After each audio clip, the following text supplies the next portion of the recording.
unosozwana naangati national muZimbabwe pamaprophets andiutora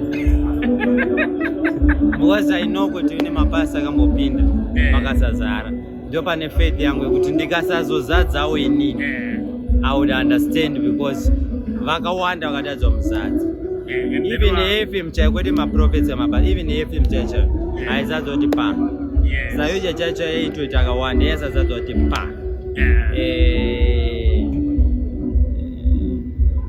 andiutora zvakawanda but ndikuti makasazadza ndine confidence. And then last one pana kamboita tuma bay last one ndaona muna mandiramuna ne erectile dysfunction wewe sede aiwa mwari akatipa nyasha dzekunamatira vanhu vane BP ichipera ane shuga ichipera even vasina mabasa chacho tinonamatira munhu achifonerwa mangwana achiona basa saka vanhu ngauye kustadium vasangane naMwari vaone kubata kwaMwari. Munoziva kuti Moses paakadedzwa naMwari anga atiza kuEgypt auraya munhu paakadzoka pane vanhu vakati akamupanda kekukakama kaya akadzoka kaya vamwe vaiti hauya kumbouraya munhu aya adzoka but kune vakanzwisisa kuti Mwari anogona kungobata munhu anokakama.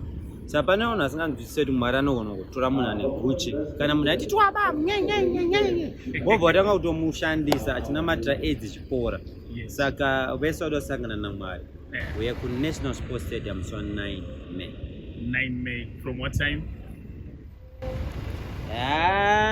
Tikurudzira vanhu vakurumidze kuuya kana ma12 1 kuti vaone pekugara pakanaka.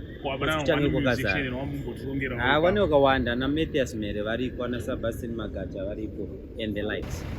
Nice. Toonaneko.